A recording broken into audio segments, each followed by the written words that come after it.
Hello. I'm not sure how to start this. You see stories like this in movies, and you always think, that could never happen to me.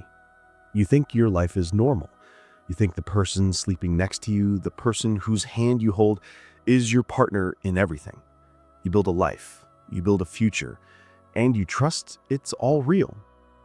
I thought my life was real. For 9 months, I was the happiest man on earth. My wife, Sarah, was pregnant with our first child. We were going to be a family. I painted the nursery. I built the crib with my own 2 hands. I talked to her belly every night. And then, on the day our son was supposed to be born, my entire world didn't just fall apart. It vanished, like it was never there at all. Because my wife had faked a pregnancy for 9 months. And as horrible as that was, the truth behind why she did it was so much worse. It all came crashing down on a Tuesday, the due date. Sarah woke me up around 3 a.m. Her voice was tight. "It's time, honey," she said. My water broke. My heart hammered against my ribs. This was it, the moment we'd been waiting for. I scrambled out of bed, grabbing the hospital bag we packed a month ago. It sat by the door, a symbol of our readiness. I was a nervous wreck, fumbling with my keys, my hands shaking. Sarah, on the other hand, seemed strangely calm. I figured she was just strong, stronger than me. I admired her for it. "Just breathe, honey," I told her, trying to coach myself as much as her. "I'll get you there safe." The drive to the hospital was a blur. I remember running a red light, I think. I just wanted to get there. We pulled up to the emergency entrance, and I helped her out of the car. She was leaning on me heavily, her face pale in the glow of the streetlights. We got to the maternity ward check-in desk. A nurse with a kind, tired face looked up at us. "Hello, how can I help you?" "My wife," I said, out of breath. "She's in labor. Her name is Sarah Miller. Dr. Evans is her doctor." She typed into her computer. Her brow furrowed slightly. "Sarah Miller? I don't see a Sarah Miller registered with Dr. Evans for delivery today." "That can't be right," I said, my voice rising a little. "We've been seeing him for months. We have an appointment." Sarah squeezed my arm. "It's okay, Alex. Maybe there's a mix-up. Just tell them I'm in labor." The nurse nodded and led us to a triage room. She took Sarah's blood pressure and asked her a series of questions. "Okay, Sarah, let's just do a quick check to see how far along you are." I stood in the corner, trying to stay out of the way, my heart pounding with a mix of excitement and anxiety. I was about to meet my son. I was about to be a father. The nurse looked confused. She pressed her stethoscope to Sarah's belly. She tried a different spot. Her kind smile had vanished, replaced by a look of complete bewilderment. She looked from the monitor to Sarah, then to me. I'm sorry," the nurse said, her voice barely a whisper. "I don't hear a fetal heartbeat." Ice flooded my veins. "What? What does that mean? Is the baby okay?" The nurse didn't answer. She just said, "I'm going to get the doctor." She rushed out of the room. Sarah wouldn't look at me. She just stared at the wall, her face a blank mask. I went to her, grabbing her hand. It was cold as stone. "Sarah, honey, what's happening? Talk to me." She pulled her hand away. "I don't feel good, Alex. I think I need some air." Before I could respond, she stood up and walked out of the room. I started to follow her, but the doctor, a man I'd never seen before, came in at that moment. "Mr. Miller," he said, his face grave. "I'm Dr. Reed. The nurse tells me there's some concern." "My wife just left," I said, frantic, "and the nurse couldn't find a heartbeat. Please, you have to check. Is our baby okay?" He put a hand on my shoulder. His eyes were full of a pity I didn't understand. "Son, I need you to listen to me very carefully. We did a quick check of our hospital records. Your wife, Sarah Miller, has never been a patient of Dr. Evans. She has never been a patient at this hospital. We ran an ultrasound just now on the file the nurse started. He took a deep breath. Mr. Miller, your wife isn't pregnant. And from what we can see, she hasn't been pregnant at all. The words didn't make sense. It was like he was speaking a different language. No, you're wrong. I saw her belly grow. We had a baby shower. We have a nursery at home. I have the ultrasound pictures in my wallet. I pulled out my wallet, my hands trembling so hard that I could barely open it. I showed him the grainy black and white photo that I thought was my son. The doctor looked at it sadly. I'm sorry, Mr. Miller. This is a stock photo. People can download them from the internet. My knees gave out. I collapsed into the chair. The room was spinning. This couldn't be real. It was a nightmare. A horrible, cruel nightmare. I ran out of the room, out into the hallway. "Sarah!" I shouted. "Sarah!" But she was gone. She had vanished. Her phone went straight to voicemail. She wasn't at home. She wasn't at her mother's. She was just gone. I stood there in the cold, sterile hallway of a maternity ward, surrounded by the cries of newborn babies. And I understood the first part of the horror. My wife had faked a pregnancy for 9 months. And as horrible as that was, the truth behind why she did it was so much worse. To understand the depth of the betrayal, you have to understand how perfect the lie was. Looking back, the red flags are as bright as fireworks. But when you're inside the moment, when you love someone, you don't see red flags. You see quirks. You see excuses that you want to believe. It started 9 months ago, on our 2nd anniversary. We went to our favorite Italian restaurant. Sarah was acting strange all night, a little quiet, a little nervous. I thought maybe she was disappointed with my gift, a simple silver locket. Then over dessert, she took my hand. She had tears in her eyes. "Alex," she said, her voice thick with emotion, "I have something to tell you." My mind raced. Was she leaving me? Was she sick? She reached into her purse and pulled out a little white stick, a pregnancy test. It had 2 pink lines. "We're going to have a baby," she whispered. I've never felt a wave of joy like that in my entire life. It was pure, unfiltered happiness. I jumped out of my seat and hugged her, lifting her off the ground. I was crying, she was crying, the whole restaurant clapped. It felt like a scene from a movie. It was the best moment of my life. The next few months were a whirlwind of planning. Sarah seemed to have all the classic symptoms. She had morning sickness for the first couple of months. She'd get up and rush to the bathroom. I'd stand outside the door feeling helpless, asking if she needed anything. She'd just say, "No, I'm okay. It's normal." Then the cravings, pickles and ice cream, a total cliche, but she ate it. She'd send me out at midnight for a specific brand of chips. I did it happily. I was taking care of my wife and my unborn child. I was already in the role of a protector, a provider. The belly started to grow around the 4th month. At first, it was just a little bump. She started wearing baggy clothes. "I'm just a bit self-conscious," she'd say. I understood. When I would try to touch her belly, she would gently push my hand away. "It's really sensitive," she'd explain. "The doctor said it's normal for some women. It kind of hurts." I felt bad for being pushy. I respected her boundaries. I thought I was being a good husband.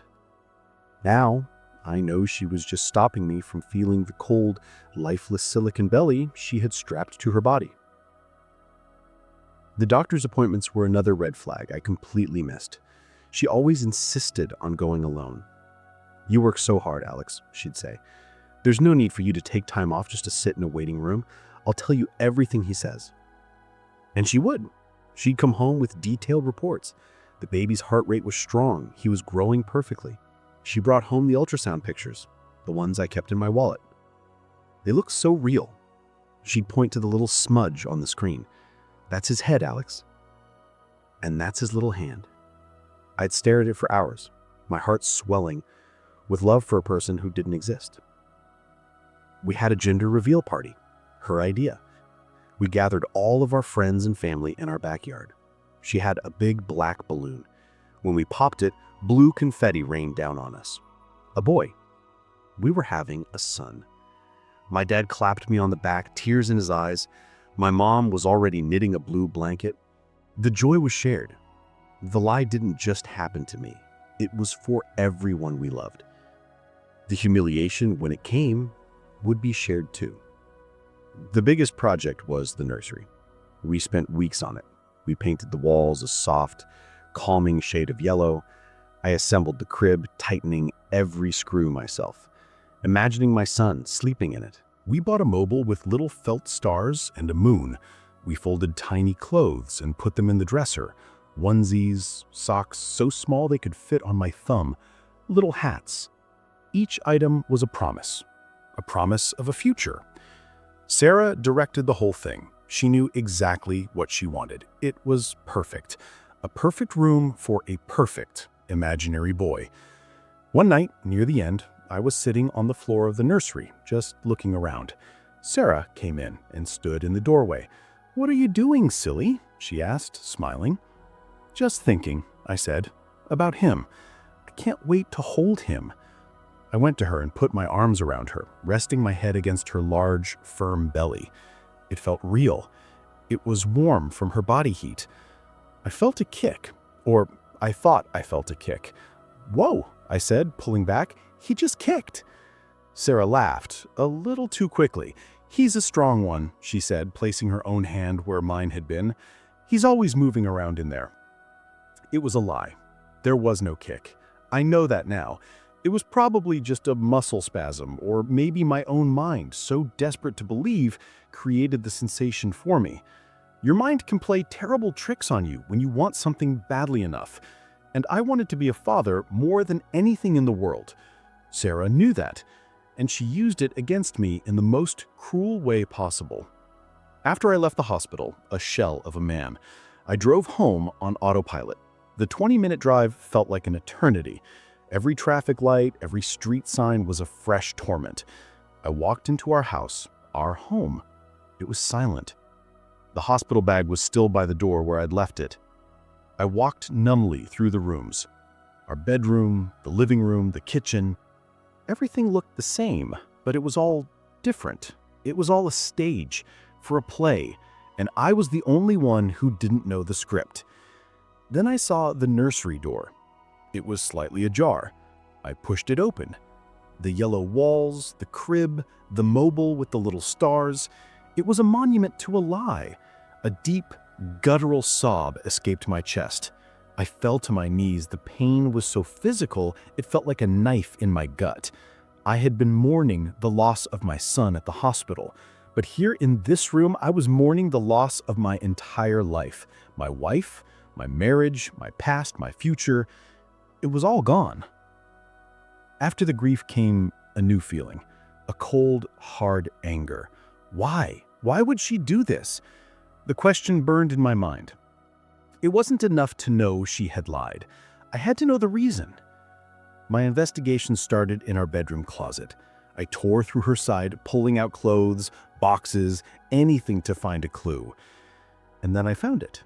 Tucked away in the back, under a pile of old sweaters, was a box.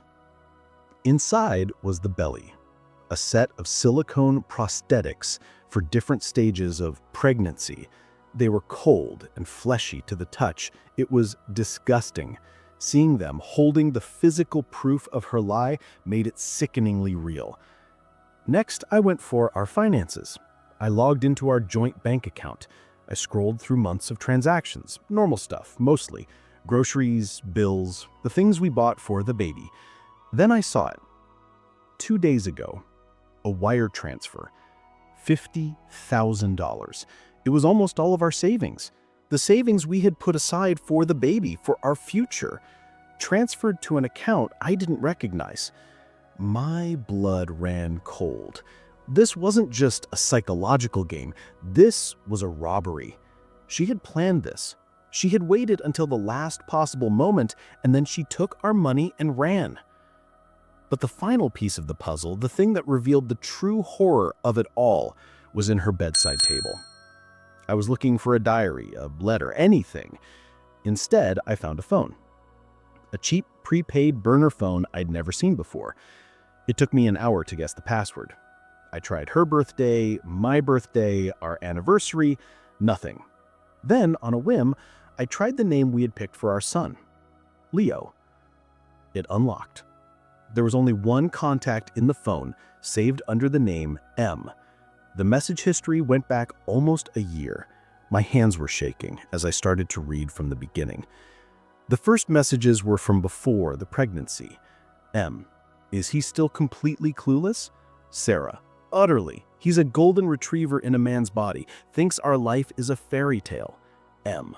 Good. Remember the plan. You have to make it believable. He needs to be invested. Completely.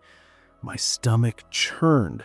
I scrolled forward. I saw messages about her buying the silicone belly, about her practicing her morning sickness. They were laughing at me, planning every detail. Then the messages got darker. They were about the money. M. Did you get access to the savings account? Sarah. He added my name to it last week, said it was for the baby. I almost felt bad. Almost. M. Don't feel bad. He deserves this. After what his family did to me, he deserves to lose everything. His family? What did my family have to do with this? And who was M? I scrolled to the most recent messages from the last few days. Sarah, the money is transferred. I have the go bag ready. I'll text you from the hospital. He'll be so distracted, he won't even notice I'm gone for an hour. M. Perfect. I'll be waiting at the motel. By the time he figures it out, we'll be halfway to the coast.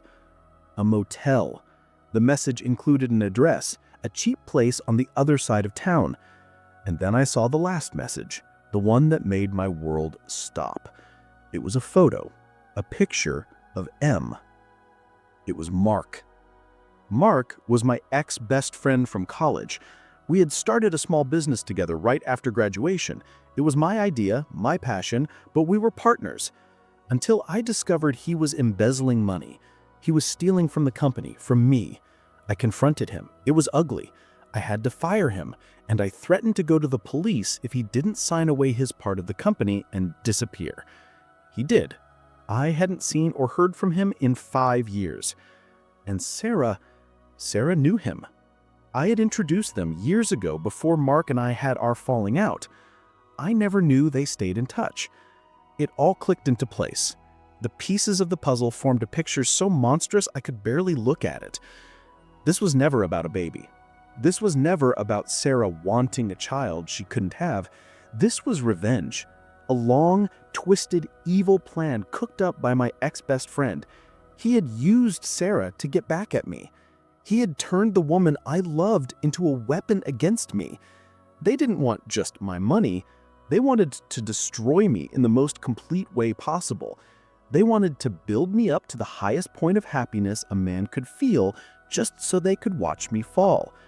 They wanted to break my heart, steal my future, take my money, and humiliate me in front of everyone I knew. The faked pregnancy wasn't the lie. It was just the tool. The truth was worse, so much worse. The truth was that my wife never loved me. Our entire marriage was likely part of this con. She was an actress, and I was her mark. And the person pulling the strings was the man I once called my brother. For a moment, I saw red. My first instinct was to drive to that motel and I don't know what. Scream, fight, break something, break them. But as I stood there in the wreckage of my life, a strange clarity washed over me. They wanted me to be emotional. They wanted me to be irrational. They were expecting me to fall apart. That was the whole point of their sick game, and I refused to give them the satisfaction. My anger cooled into something else, something cold and hard and sharp. I wasn't going to be their victim. I was going to be their consequence. I picked up my phone. I didn't call the police, not yet. First, I called my lawyer. I explained everything, my voice steady and emotionless. I forwarded him the bank statements, the screenshots of the messages from the burner phone. He told me what I needed to do. It was simple, it was clean, it was final. Then I drove to the motel. It was one of those grimy roadside places where the neon sign flickers and the paint is peeling. I found their room number 114. The curtains were drawn. I could hear a TV playing inside. I didn't knock. I used the key card I found in Sarah's go bag back at the house. It was still in the pocket of her jacket. I opened the door and stepped inside. They were sitting on the bed, takeout containers around them, watching some game show. They looked up and the color drained from their faces. Sarah gasped. Mark's smug expression dissolved into pure shock. "Alex," she stammered, standing up. "What are you doing here? I was just feeling sick. I had to leave the hospital." "Stop," I said. My voice was quiet, but it cut through the room. "The show is over, Sarah. I know everything." I held up the burner phone. Everything. Mark stood up, trying to regain his composure. He tried to play the tough guy. "What do you want, Alex? Come to get your butt kicked for a second time?" I almost laughed. It was pathetic. "No, Mark. I came to watch." I looked at Sarah. There were no tears, no remorse, just fear. The fear of getting caught. The belly, Sarah, the fake ultrasounds, the lies about Dr. Evans, the $50,000. It was quite the performance. You almost had me. "Alex, please," she said, taking a step toward me. "It wasn't like that. He made me do it," she cried, pointing at Mark. I just shook my head. You know, for a second at the hospital, I was heartbroken. I thought I had lost my son and my wife was missing. Then for a second at home, I was just angry. But now, standing here, looking at you both, I just feel nothing. You're nothing. I took a step back toward the door. My lawyer has the bank records and the transcripts from this phone. He's already filed a police report for fraud and conspiracy. He's also started the divorce proceedings. By the time the police get here, my name will be off every joint asset we have. The panic in their eyes was real now. This wasn't part of their plan. They expected yelling and crying. They didn't expect cold, calculated logistics. "You can't do that," shouted Mark. "I already have," I said calmly. "You wanted to ruin my life, but you failed. You just revealed who you really are. And you know what? I'm going to be fine. I'll rebuild. But you two? You have nothing but this cheap room and each other. Good luck with that." I turned and walked out, closing the door behind me. I didn't look back. As I got to my car, I heard shouting from inside the room. They were already turning on each other. Their perfect plan had crumbled into a pathetic, desperate argument. Driving away from that motel was the first real breath I had taken all day. The pain was still there, a deep ache in my chest. But for the first time, I felt a sliver of hope. The weeks that followed were hard. The divorce was quick and messy. Mark and Sarah were arrested. They tried to fight the charges, but the evidence was overwhelming. I had to talk to my family, my friends. I had to explain the lie. It was humiliating, but they supported me. They were my true family. The hardest part was dismantling the nursery, taking down the crib, boxing up the tiny clothes, painting over the yellow walls. Each step was like pulling a thorn out of my heart. I packed it all away, except for one thing. I kept one of the little felt stars from the mobile. I keep it on my desk. It's not a reminder of the lie or the pain. It's a reminder that I survived. It's a reminder that some things look bright and beautiful, but they aren't real. And that's okay, because you can find your own light. You can rebuild, and you can learn to trust again, starting with yourself. My life isn't a fairy tale, but it's real. And for the first time in a long time, that's more than enough. Thank you for listening to my story. It's not easy to talk about, but sometimes getting it out there helps. I have to ask, what would you have done if you were in my shoes? Let me know what you think in the comments below. And if you'd like to hear more stories, please consider liking this video and subscribing to the channel. It makes a huge difference. Thanks for being here.